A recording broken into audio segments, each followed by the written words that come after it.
Bom dia, gente. Graça e paz da parte de Deus, o nosso Pai e de nosso Senhor e Salvador Jesus Cristo. Vamos abrir a Escritura no livro de Filipenses, no capítulo 3. Nós leremos a partir do versículo 1 até o versículo 11. Filipenses, capítulo 1, capítulo 3, versículo 1. Enquanto você abre a sua Bíblia, eu gostaria de manifestar a minha gratidão a Deus pelo privilégio que Ele me dá de estar aqui com vocês hoje. E eu sei que é clichê dizer o que eu vou falar, mas eu vim no intuito de compartilhar, e na verdade sou eu quem estou sendo extremamente abençoado e edificado pelas relações que aqui tenho, pela vida dos irmãos que servem nesse ministério tão profícuo, tão frutífero, e a mim é uma verdadeira alegria poder compartilhar aquilo que Deus tem revelado a respeito de si na sua palavra com vocês. Hoje nós trabalharemos o texto a partir do versículo 1, nós vamos verso a verso, como é de costume, e antes disso eu gostaria de fazer a leitura e pedir a gentileza que você mantenha a sua Bíblia aberta, porque todas as grandes verdades que nós iremos expor nesta manhã, é importante que você confira na Escritura com os seus próprios olhos. Filipenses capítulo 3, versículo 1 diz assim a Escritura, ouça com atenção, ela é a palavra de Deus para o meu e para o seu coração. Quanto ao mais, meus irmãos, alegrem-se no Senhor. Escrever de novo as mesmas coisas não é um problema para mim e é segurança para vocês. Cuidado com os cães, cuidado com os maus obreiros, cuidado com a falsa circuncisão, porque nós é que somos a circuncisão. Nós que adoramos a Deus no Espírito e nos gloriamos em Cristo Jesus, em vez de confiarmos na carne. É verdade que eu também poderia confiar na carne. Se alguém pensa que pode confiar na carne, eu ainda mais. Fui circuncidado no 8º dia, sou da linhagem de Israel, da tribo de Benjamim, hebreu de hebreus. Quanto à lei, eu era fariseu, quanto ao zelo, perseguidor da igreja, quanto à justiça que há na lei, irrepreensível. Mas o que para mim era lucro, isto considerei perda por causa de Cristo. Na verdade, considero tudo como perda por causa da sublimidade do conhecimento de Cristo Jesus, meu Senhor. Por causa dele, perdi todas as coisas e as considero como lixo para ganhar a Cristo e ser achado nele, não tendo justiça própria que procede da lei, mas aquela que é mediante a fé em Cristo Jesus, a justiça que procede de Deus, baseada na fé. O que eu quero é conhecer Cristo e o poder de sua ressurreição, tomar parte nos seus sofrimentos e me tornar como ele na sua morte, para, de algum modo, alcançar a ressurreição dentre os mortos. Até aqui a palavra de Deus. Vamos ter mais uma breve palavra de oração. Foi Charles Spurgeon, quem disse que, ainda que nós tivéssemos a mente de um querubim e a língua de um serafim, e o contemplássemos diante de nossos olhos por toda uma eternidade, ainda assim nos seria insuficiente para descrever a pessoa bendita de Cristo Jesus. Portanto, vamos orar e pedir o auxílio do Espírito Santo de Deus para essa tarefa tão difícil. Deus, nosso Pai bendito, nós te agradecemos pelo privilégio que o Senhor nos dá de estar aqui. O Senhor tem sido tão generoso e tão gentil conosco, e o Senhor tem balbuciado a sua palavra revelada aos nossos corações. O nosso interesse nesta manhã é enxergar a sublimidade da pessoa bendita de Cristo Jesus, para que, enxergando a Ele em sua obra eficaz e em suas eternas bem-aventuranças, e reconhecendo a nossa miserabilidade completa, nós possamos assim amá-lo mais e mais. Para a tua glória e em nome de Cristo, bendito Cordeiro de Deus, que foi morto por nós, mas ressuscitou, que oramos. Amém. Amém. Você já fez um currículo?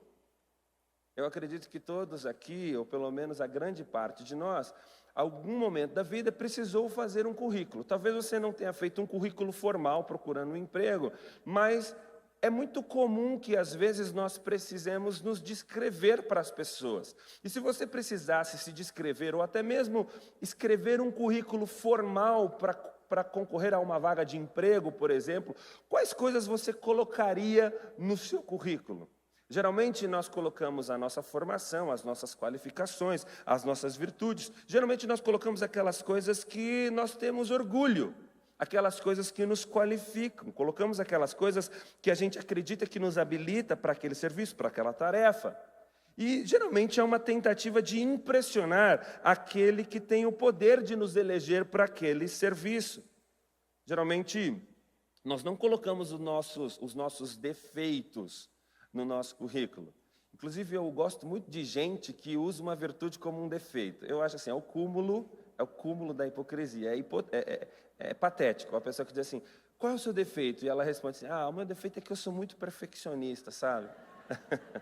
Bom, mas geralmente nós não colocamos os nossos defeitos no currículo. Afinal de contas, expor os nossos próprios defeitos é como se fosse uma espécie de desqualificação de forma genérica. Agora, imagine você, se você precisasse fazer um currículo para Deus, o que você colocaria a respeito de si mesmo para Deus? Quais obras você apresentaria com a finalidade de ser aceito por Deus? Talvez você pode pensar assim, mas eu frequento a sala de oração do F-Hop toda semana, então eu tenho muitas horas, eu tenho uma poupança de horas de oração que eu posso apresentar diante de Deus. Talvez você seja um daqueles tipo que não gosta muito de orar, mas gosta muito de ler e de estudar a palavra, e é um sujeito muito piedoso em suas postulações teológicas, e você pode alegar que você é preciso teologicamente. Eu estudo a Bíblia, eu leio hebraico, eu leio grego nos originais, e eu estudo com veemência e efusividade a Escritura, então eu posso colocar a minha capacidade cognitiva diante de Deus como uma espécie de crédito. Talvez você não seja do tipo nem que ora e nem que estuda muito a Bíblia, mas você trabalha muito na igreja, né? Eu sou um voluntário exemplar, sabe? Eu nunca furo escala, eu sempre me coloco, eu sempre me disponibilizo, eu tenho um coração de servo. Se precisar entregar marmita lá naquela região mais carente da cidade, pode contar comigo, pastor, porque eu sou esse tipo de gente. Talvez você não é nem do tipo que ora, nem do tipo que lê a Escritura, nem do tipo que serve, mas você é um sujeito assim mais do carisma, do culto, da adoração, sabe? Você chora, você ajoelha, você se entrega, e você diz, Senhor, eu sou uma alma rendida. Isso pode te, talvez,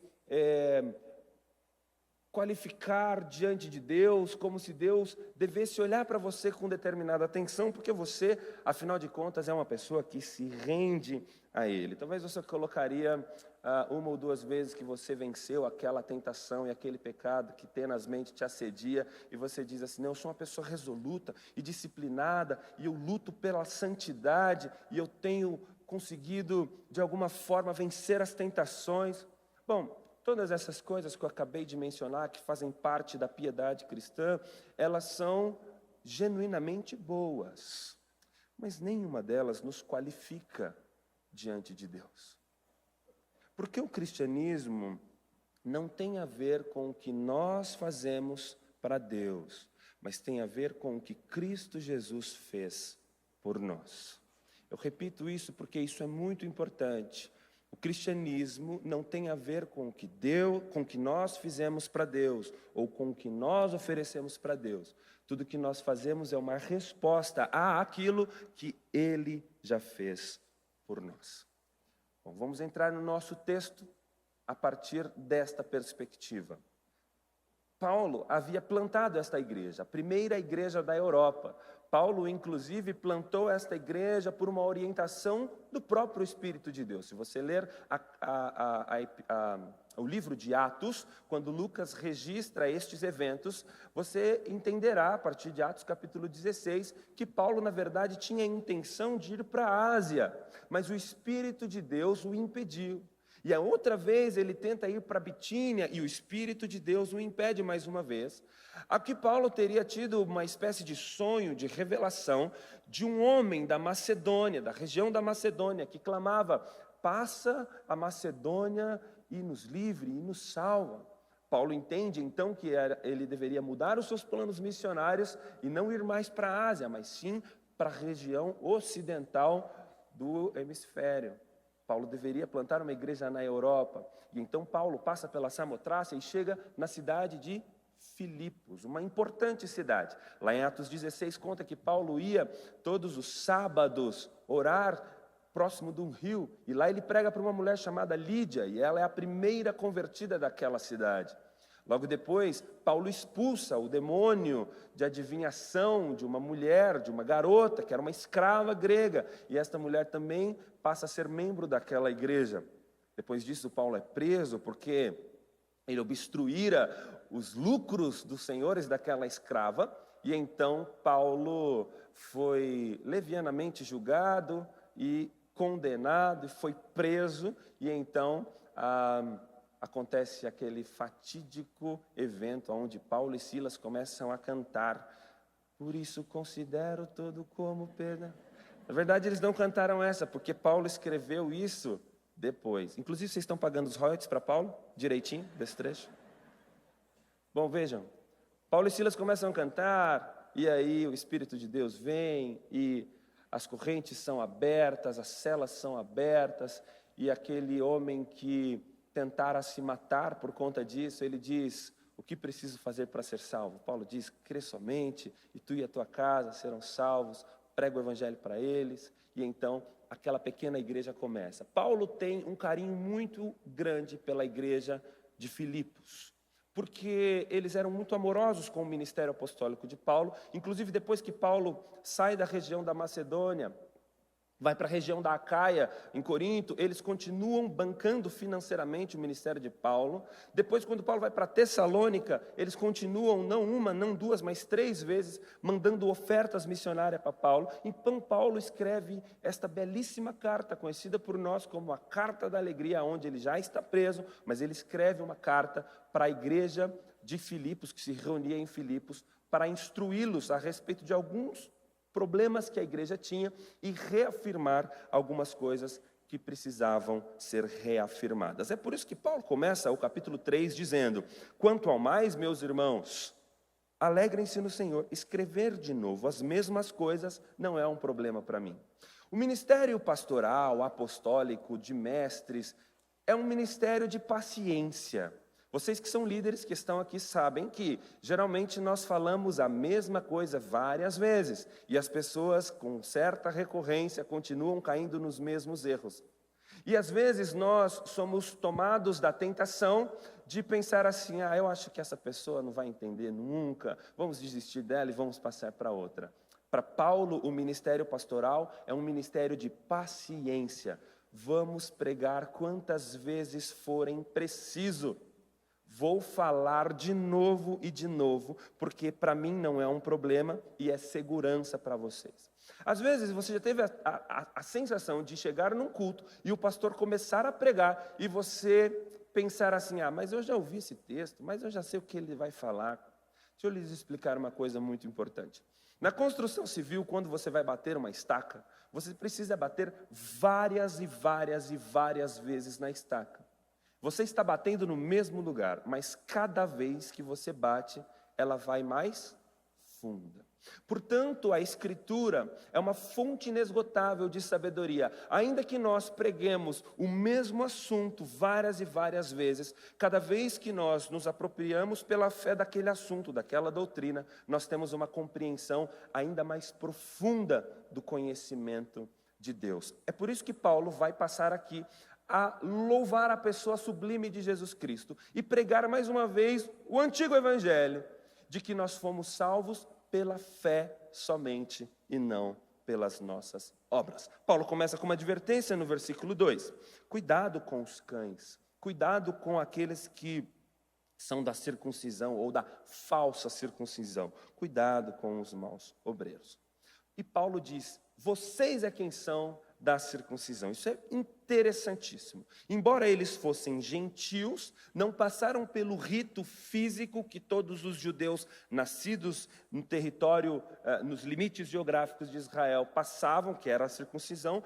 Paulo diz que aqueles que creem no Senhor é que são da verdadeira circuncisão. Porque embora não recebendo o ato físico no seu corpo, colocar a nossa confiança em Cristo significa necessariamente ser aqueles que são da família de Deus, não por um ritual religioso, mas por conta da fé. Porque o projeto de Deus para Paulo sempre foi uma circuncisão feita no coração, muito mais do que um ritual físico, mas é uma nova condição do coração. E Paulo passa então a definir agora o povo de Deus de três formas. Veja, ele define os falsos mestres de três formas, chamando eles de cães, ou seja, os reprovados, chamando eles de falsa circuncisão e de maus obreiros. Paulo está atacando aqui uma ala da liderança da igreja do primeiro século da era apostólica, que queriam pregar que para as pessoas serem salvas, elas não precisavam apenas de Cristo Jesus, mas precisavam cumprir rituais, dietas, calendários que os judeus cumpriam. Isso sob a hipótese de que, se Jesus era judeu, e Jesus viveu dentro dessa dinâmica, logo as pessoas que não são judias, não são de Israel, não são hebreus, ainda assim os gentios precisam cumprir a lei de Moisés para aí sim serem cristãos. Basicamente o que eles diziam era que nós precisávamos ser primeiro judeus para depois sermos cristãos. E Paulo vai dizer que o evangelho é pela graça, é confiança, é fé, não são ações, não são atitudes, não são rituais, não é um mero formalismo. E agora Paulo vai definir o povo de Deus, o povo verdadeiramente de Deus, de três formas. Ou seja, aqueles que lutam pelas cerimônias, pelos meros formalismos, eles não são de Deus, são maus obreiros, são reprovados. Agora, quem é o povo de Deus? Quem são aqueles que são verdadeiramente circuncidados no seu coração? Paulo faz isso de três formas. Veja só o que ele diz aí as três características a partir do versículo 3. Nós, povo de Deus, somos aqueles que adoram a Deus em espírito. Para Paulo, o que define verdadeiros cristãos é a adoração à pessoa certa e do jeito certo. E isso é um contraste com os falsos mestres que pregavam a salvação pelas obras. O que Paulo está nos dizendo é que a salvação em Cristo Jesus implica em adorar a Deus e adorar em espírito. Veja que Paulo está utilizando uma linguagem utilizada pelo próprio Cristo em João, no capítulo 4. O que importa na adoração é o objeto da adoração, Deus.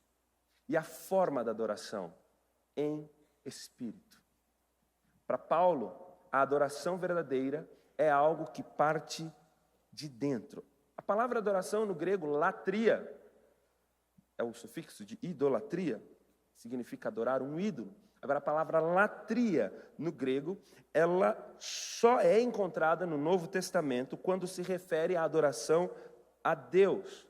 Mas ela não se refere apenas dentro de ambientes litúrgicos. Em outros trechos do Novo Testamento, ela se refere a ações cotidianas e ordinárias da vida, mas feitas em referência a Deus. Portanto, no Novo Testamento, a adoração não é o culto. A adoração são todas as nossas atividades feitas em homenagem a Deus. Por isso que 1 de Coríntios, capítulo 10, versículo 31, Paulo diz: quer comais, quer bebais, fazei tudo para a glória de Deus. Portanto, para o apóstolo Paulo, a adoração deve ser uma conexão, um ajuste fino entre o que se pratica no culto e a vida que se leva fora dele. Nós estamos vivendo uma época no nosso país onde ser cristão não necessariamente mais significa um testemunho como era antigamente. Nós estamos na era de cristãos que se dizem cristãos, que usam camisetas gospel, que colocam músicas gospel nos stories do seu Instagram, mas que têm filhos com várias mulheres, que adulteram, que postam um dia um louvor a Deus, o outro dia uma dança seminua na internet. Nós vivemos uma época onde o testemunho cristão está completamente desconectado da realidade do cristianismo. Nós vivemos numa época onde os artistas se dizem cristãos, mas o seu testemunho é um escárnio à pessoa bendita de Cristo Jesus. Para Paulo, ser cristão implica adorar a Deus em espírito, em todas as esferas da nossa vida. Em segundo lugar, ainda no versículo 3, Paulo diz que o povo de Deus é identificado por se gloriar em Cristo, e nós nos gloriamos em Cristo. Essa palavra gloriar está dentro do mesmo campo semântico de ostentar. O que Paulo está dizendo é, os falsos mestres, eles se gloriam nas suas obras. Eles dizem, olha só quanto nós oramos, olha só, nós nos circuncidamos, olha só, nós seguimos a dieta, olha só, nós seguimos o calendário, olha só, nós observamos as coisas. E Paulo diz assim, pois bem, vocês podem se orgulhar dessas coisas, nós nos orgulhamos em Cristo. O que nós temos é Cristo. O que nós podemos oferecer no nosso currículo é Cristo. Essa é a tese de Paulo. Os falsos mestres se gloriam nas suas obras, nas suas virtudes, nos seus rituais e ações, e não no que Cristo fez por nós. Por isso que Paulo diz que a fé cristã se baseia no que Cristo fez. E aí, Paulo continua ainda no versículo 3, e nós não nos gloriamos na carne. O que Paulo quer dizer por carne? Essa é uma das palavras mais difíceis de ser conceituadas, porque ela tem uma gama gigante de significados, mesmo no grego, koiné, e ela tem um campo semântico muito amplo. Mas neste caso aqui, dentro desse contexto, carne significa a fisicalidade dos rituais. O que Paulo está dizendo é que nós não nos gloriamos na fisicalidade dos rituais.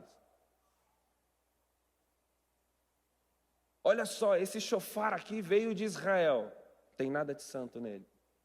Olha aqui, mas aqui é o templo de Salomão, não tem nada de diferente nele.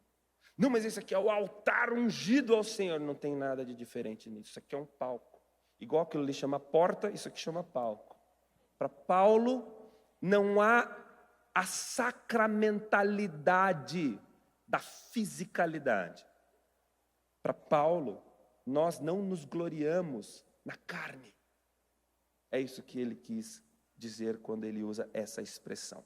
Eles confiavam em seus ritos, nas suas cerimônias, que isso aproximaria eles de Deus, de que a mutilação da genital, a autopiedade, o autossacrifício, a disciplina, eram moedas através das quais seria possível comprar a atenção de Deus.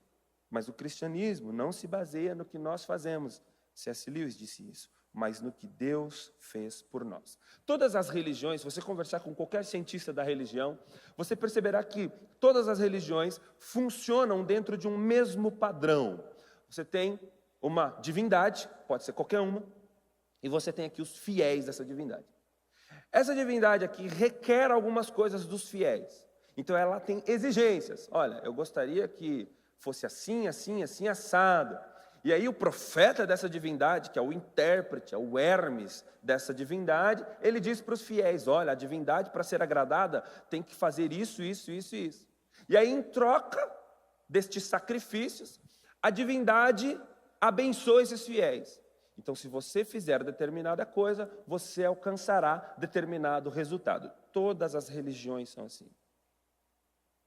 E aí um dia perguntaram para C.S. Lewis, qual a plausibilidade do cristianismo? Por que o cristianismo deveria ser encarado como diferente de todas as outras religiões? E aí C.S. Lewis responde, porque o cristianismo inverte essa lógica. Não é o que nós fazemos para sermos recebidos por Deus. Não são sacrifícios que fazemos para recebermos dádivas e benevolência da divindade. É a divindade que se fez homem e fez um sacrifício a si mesmo, para que nós, pecadores, que estávamos mortos em nossos delitos e pecados, pudéssemos nos aproximar a partir da fé em espírito, em adoração ao único Deus vivo e verdadeiro. E aí Paulo, ele dá o exemplo dele mesmo. E aqui ele faz uma série de contraste com os falsos mestres. Paulo diz assim, olha, se eu quisesse me gloriar nos meus próprios méritos, se eu quisesse me gloriar nas obras que realizei, eu teria mais méritos que vocês. É uma espécie de humilhação pública aqui de Paulo. Porque veja, ele vai falar primeiro de aspectos naturais e depois de aspectos e privilégios que foram conquistados. Acompanhe aí na sua Bíblia com seus próprios olhos os privilégios naturais de Paulo. Paulo diz, em primeiro lugar, ele diz assim, olha, eu fui circuncidado no 8º dia. Então Paulo está dizendo assim, se for uma questão de ritual, eu fui circuncidado segundo a lei. Assim como Jesus no 8º dia, Paulo também fora circuncidado no 8º dia. Portanto, ele era genuinamente judeu. Ele não era um prosélito, alguém que conheceu o judaísmo depois de adulto e virou judeu. Não, ele era genuinamente judeu. Ele passou pelo ritual rigorosamente como os judeus de pedigree, assim como Abraão circuncidou Isaac no 8º dia, ele também foi circuncidado no 8º dia. Em segundo lugar, ele diz assim, eu sou da linhagem de Israel. Ou seja, ele está dizendo que a família dele não era uma família de gentios que se converteu ao judaísmo e aí ele nasceu dentro do judaísmo. Ele diz que ele é geneticamente da linhagem de Israel. Ou seja, eu sou está na minha ascendência genealógica o próprio Jacó. Em terceiro lugar, ele diz, eu sou da tribo de Benjamim. Ou seja, nascera na terra prometida, antes do povo, a família de Jacó, irem para o Egito. Porque você sabe que lá em Israel existia essa questão, porque Jacó teve 12 filhos, mas um deles não tinha o território, a tribo, o Levi. Então ficou 11 filhos. E outro deles, que foi José, deu os 2 de seus filhos para Jacó. Então o avô adotou os 2 filhos. Efraim, não é isso? E quem? Olha só, vocês vão na escola bíblica dominical, hein? Manassés e Efraim. E então Manassés e Efraim passam a ser tribo de Israel. E aí tinha uma espécie de brincadeira / menosprezo, porque as tribos que os filhos eram de Jacó, que nasceram na terra prometida, entendiam que eram superiores às tribos de Efraim e Manassés, porque Efraim e Manassés nasceram no Egito. Então Paulo está dizendo assim, é o seguinte, eu sou da tribo de Benjamim, porque ele estava querendo dizer que eu nasci na terra prometida. Benjamim foi o filho amado de Jacó e foi o caçula. Foi o único que se aliou a Judá na divisão dos 2 reinos, feita por Jeroboão, para a preservação da lei de Deus. Foi de Benjamim que veio o primeiro de Israel. A tribo de Benjamim ia para a guerra sempre no primeiro pelotão. Eles eram canhotos e, portanto, eles tinham uma espécie de... Você sabe que canhoto, antigamente, sempre tinha vantagem em luta com espadas. Você já viu castelos medievais que eram construídas nas torres? As escadas espirais, aquilo tinha uma lógica, porque quem está atacando tinha que subir as escadas. Então eles faziam de forma contrária, que você ficava com a sua mão direita na parede, era mais difícil de você golpear. Então era uma questão bélica, quem tinha a mão esquerda conseguia golpear com mais facilidade, portanto eram mais habilidosos com espada. É isso que significava ser da tribo de Benjamim. Eram conhecidos como os guerreiros mais habilidosos e também a tribo mais nobre de Israel, a tribo mais intelectual. Então Paulo está dizendo assim, fui circuncidado no 8º dia, sou filho de judeus e sou da tribo de Benjamim. Além disso, Paulo tinha méritos conquistados. Veja o que ele diz aí.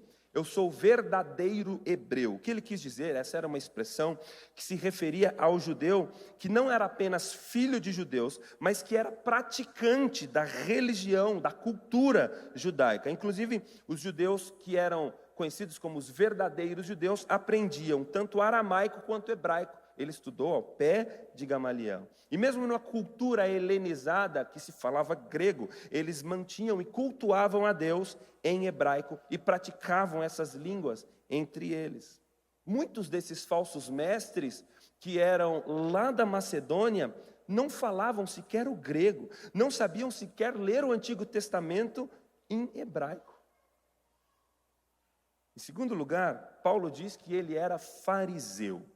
Fariseu, eles surgiram ali no período intertestamentário por conta de quando o general Antíoco Epifânio, a mandado de Alexandre o Grande, invade a Palestina, faz o grande sacrilégio, queima uma porca dentro do templo de Zorobabel, e então esta ordem de religiosos, liturgos, eles se reúnem e criam uma espécie de comunidade, os Prushim. Prushim que significa os santos, os separados, os fariseus.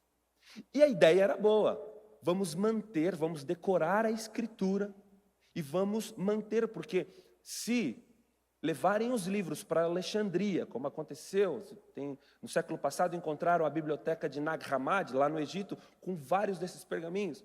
Se levarem para Alexandria, para queimarem todos os livros, nós teremos a Bíblia decorada. Então a ideia era decorar a Bíblia, orar em hebraico para manter viva a lei. Os fariseus começaram com um bom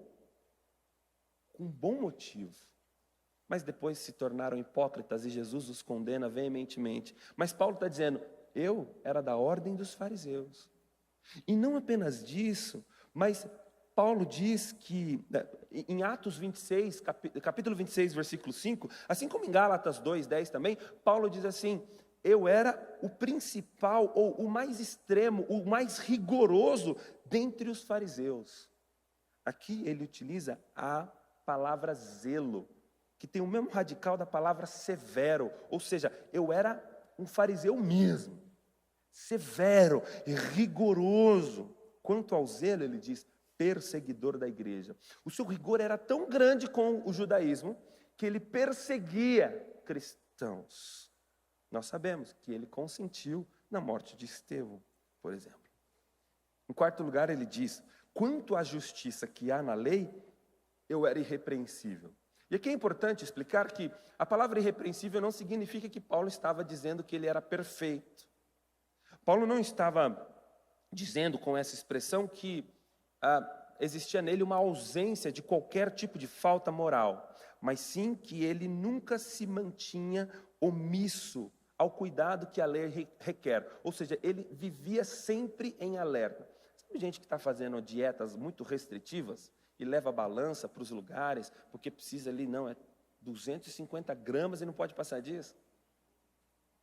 É isso. Paulo diz assim, eu era irrepreensível, eu tomava todos os cuidados para viver aquilo que a lei previa. E aí vem o versículo 7, Paulo diz assim, pega todas essas coisas, todos os meus privilégios, todo o meu pedigree, todos os meus méritos, todas as coisas que eu conquistei durante a minha vida, e que já são muito mais das que vocês que estão dizendo que precisa disso, conquistaram. Eu pego tudo isso, e eu considero como perda. Tudo isso que vocês consideram como virtudes, que vocês estimam, tudo isso que vocês pensam que é bom, eu pego isso e eu considero não um motivo de orgulho, mas eu considero nada se comparado à pessoa de Cristo Jesus. Porque qualquer confiança que não seja em Cristo é prejuízo. Qualquer confiança que não seja em Cristo é prejuízo. Essa palavra perda, ela só aparece mais uma vez em todo o Novo Testamento. Curioso, né? E é justamente quando Paulo está indo para Roma, vocês se lembram bem, Paulo está indo para Roma de navio, e tem uma grande tempestade, e o navio começa a afundar. E então, o comandante do barco diz assim: vamos pegar as coisas. E Paulo reverbera isso. Vamos pegar as malas, as coisas, e vamos jogar no mar, para o navio ficar mais leve, porque senão certamente morreremos. Essa palavra que aparece ali, de vamos pegar as coisas e descartar, perda, descarte, só aparece aqui em Filipenses e lá no dia do naufrágio de Paulo em Roma. O que significa que se eu não pegar os meus méritos, aquelas coisas das quais eu me orgulho, aquelas coisas que eu penso que vão me qualificar diante de Deus, se eu não pegar isso e descartar no mar, o meu barco vai afundar. Se eu me agarrar naquelas coisas que eu me orgulho como virtudes, se eu confiar nisso e não em Cristo, é como se eu estivesse me agarrando às minhas malas e dizendo, eu não posso descartar porque elas são muito valiosas. Se eu não considerá-las como perda, eu não posso ganhar Cristo. Eu não sobreviveria. Qualquer coisa que obstrua a nossa confiança em Cristo é um dano para nós. E eu vou fazer uma aplicação daqui a pouco. Na verdade, eu vou fazer agora porque o nosso tempo já está correndo.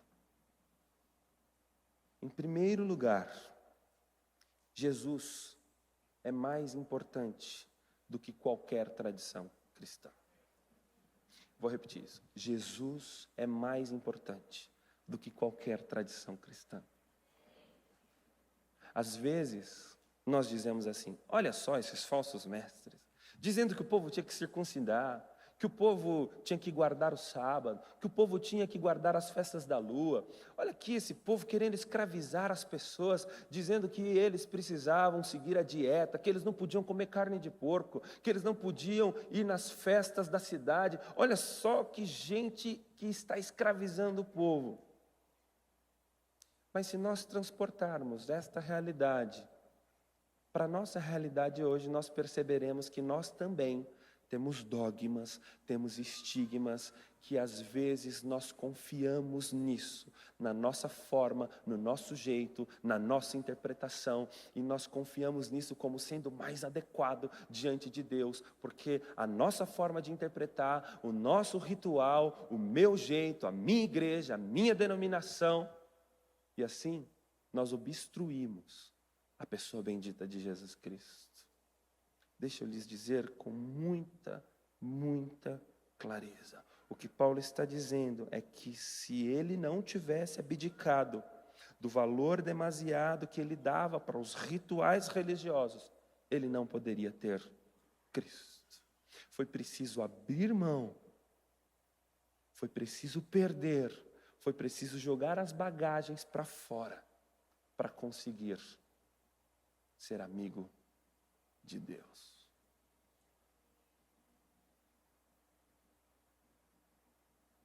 Às vezes, a gente pensa que a arca da aliança, que o shofar, ou as versões mais modernas, que o delay da guitarra, que o pad do piano, que o óleo ungido, que a campanha, é isso que vai nos aproximar de Deus. Só existe uma coisa que pode nos aproximar de Deus e nos apresentar irrepreensível diante de Deus: a pessoa de Jesus Cristo. Não confie em si mesmo, não confie em uma agenda rigorosa de programações.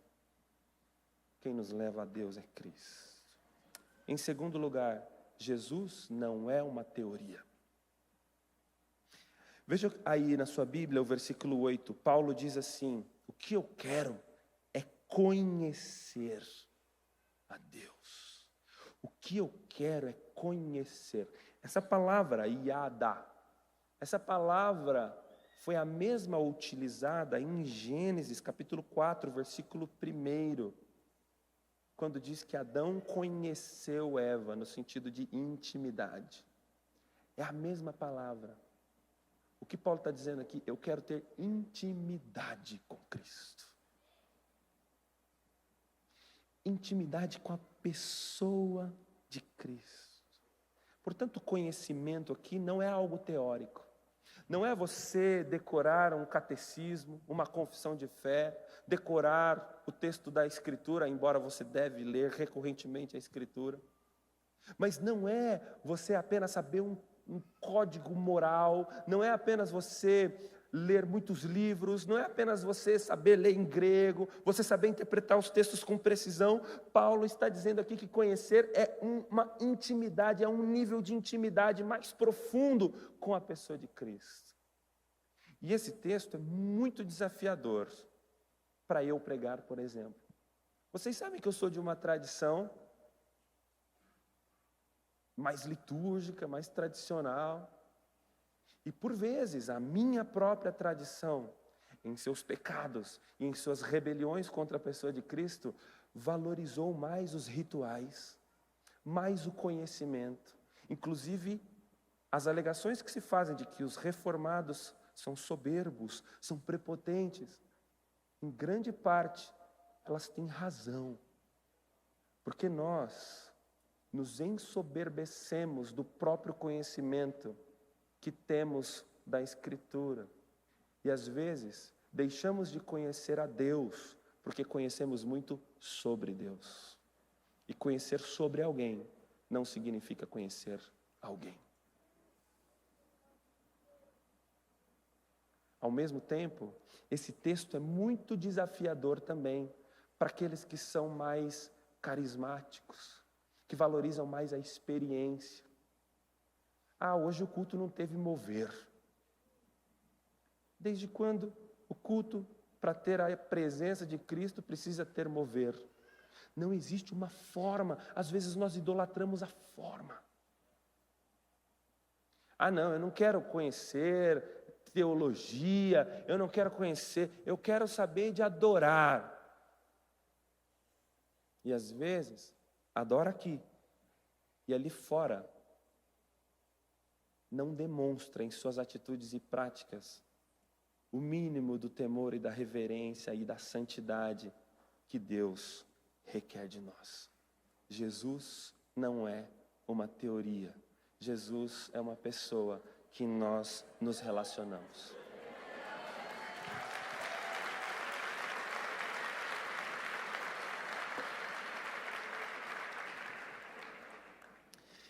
Em terceiro lugar, Paulo utiliza o termo lixo, ou esterco, ou imundo, em algumas traduções, para se referir aos próprios méritos. Paulo diz assim: os meus méritos eu considero esterco. É uma palavra muito forte, mesmo no grego é uma palavra forte. Paulo está dizendo que tudo aquilo que ele tinha como qualificação natural e tudo aquilo que ele havia conquistado academicamente em sua vida eram considerados por ele como uma espécie de lixo, como esterco. Agora imagina você que está procurando um emprego e aí lá no seu currículo você coloca os seus defeitos e as suas qualidades. E aí para cada defeito que você coloca, o seu empregador apaga uma qualidade sua. Você acha que sobraria bastante qualidade? Ou sobraria mais defeitos? Vou explicar melhor. Imagina se você fosse fazer uma lista para Deus. Mas para cada pecado que você comete, você apaga uma boa obra que você fez. Fiquei 1 hora na sala de oração. Depois, tive inveja do tênis samba da Adidas que a irmã estava vestindo. Ixi, já pagou 1 hora de oração. Imagina, se fosse uma balança. Se Deus fosse contabilizar os nossos créditos e os nossos débitos. Fiz o meu devocional hoje, ouvi Tu És 37 vezes. e agora comi mais do que devia. Puxa, já perdi o louvor da manhã. Imagina se para cada pecado Deus apagasse uma boa obra. A pergunta é: o que sobraria para você? Mais méritos ou mais débitos? Mais créditos ou mais débitos? Você estaria ganhando ou você estaria em falta? Deixa eu te ajudar a pensar melhor ainda sobre o Evangelho. Jesus disse assim: olha, se você olha para uma mulher com um desejo impuro, com uma intenção impura no seu coração, você cometeu adultério com ela, porque Deus é um justo juiz. Às vezes as pessoas falam, Deus é justo, como se fosse uma coisa boa para nós. A pior coisa que Deus poderia ser para nós é justo. Você se conhece, você sabe do que eu estou dizendo. Deixa eu melhorar ainda a analogia. Quantas pessoas alguém precisa matar para ser acusado e culpado de assassinato? Quantos? Quantos pecados alguém precisa cometer para ser considerado um pecador? Significa que se para Jesus você olhar para uma mulher com desejo impuro, para um homem com desejo impuro, hoje tem até homem que olha para outro homem com desejo impuro também. E se isso é adultério, então eu presumo que todos nós somos adúlteros.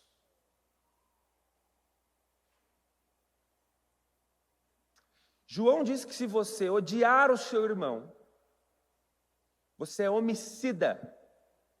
Por quê? É como se para você ele não existisse. Sabe quando você diz assim, eu não quero essa pessoa na minha vida de jeito nenhum. Você assassinou ela no seu coração.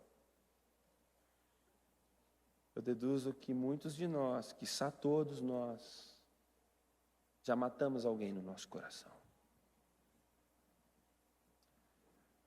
A minha pergunta é, você tem mais créditos com Deus? Ou você tem mais débitos? E se nós continuarmos aqui, eu poderia fazer você se sentir muito pior do que você já está se sentindo. Só com a Bíblia.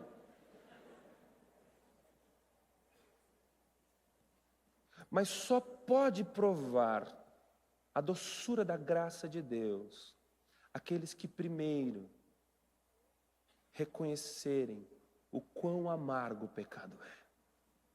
Só pode amar a Deus aquele que sente muita necessidade dele. Se eu pego um pão com mortadela e ofereço para o Bill Gates, um homem que pode comprar um restaurante por minuto, não vai ser um grande presente. Mas se eu levo o mesmo pão de mortadela a uma pessoa que não come há 6 dias, no oeste africano, que está fugindo da jihad armada, e eu ofereço um pão com mortadela para ele, ele comerá este alimento, se fartará e sentirá tanta gratidão, porque a condição dele era muito ruim. Se nós confiarmos os nossos méritos, eu não sou um cara tão ruim assim, pastor. Eu oro, eu canto, eu vou na igreja. Jesus nunca será doce e grande aos nossos olhos. Mas quanto mais eu me reconheço como pecador, quanto mais eu estou convicto da minha própria miserabilidade, então Jesus passa a ser tudo o que eu tenho. Jesus passa a ser tudo que eu posso ostentar. Por isso que Paulo diz, eu me glorio em Cristo somente. Porque de mim mesmo nada procede de bom, tudo que eu tenho é um esterco. Isaías diz que até as nossas melhores obras são consideradas como trapos imundos. A boa notícia é que a graça de Deus não contabiliza os nossos créditos, mas ela também não contabiliza os nossos débitos. A graça de Deus não contabiliza os nossos créditos, mas ela também não contabiliza os nossos débitos. E eu termino, mais uma vez, citando algo que eu já citei várias vezes. O cristianismo não tem a ver com o que eu e você fazemos.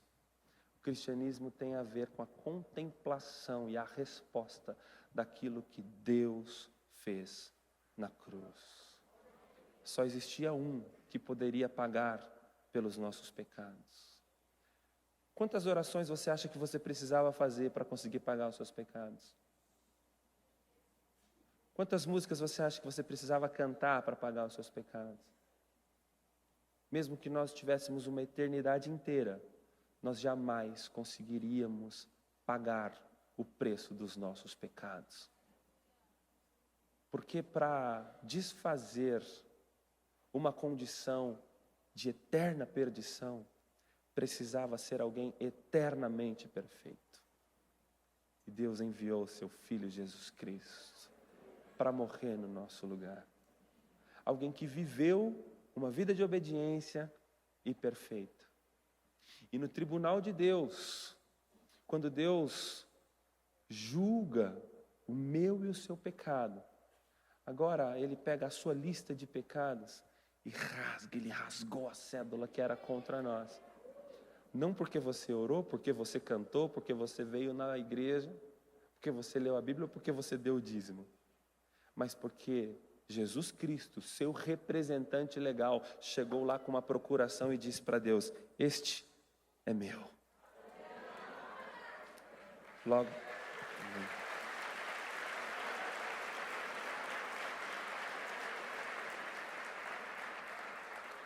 e agora, as músicas que cantamos, as orações que fazemos, não são formas de impressionar a Deus. São apenas resultado de gratidão de um coração sensível que entrega tudo que tem, tudo que é, para aquele que já deu tudo de si, a pessoa bendita de Jesus Cristo. Cristo é tudo que nós temos. Vamos orar. Deus nosso Pai bendito, obrigado pela Tua palavra, que o Senhor nos ajude a não confiar em nós mesmos, nos nossos rituais, nos nossos sistemas religiosos, na nossa interpretação, não a nós, não a nós. A pessoa de Cristo, bendita, somente. É isso que nós temos, é isso que nós ostentamos, é nisto que nós nos gloriamos. Cristo é suficiente. Nós oramos agradecidos na pessoa e na obra do nosso bendito Salvador. Amém e amém.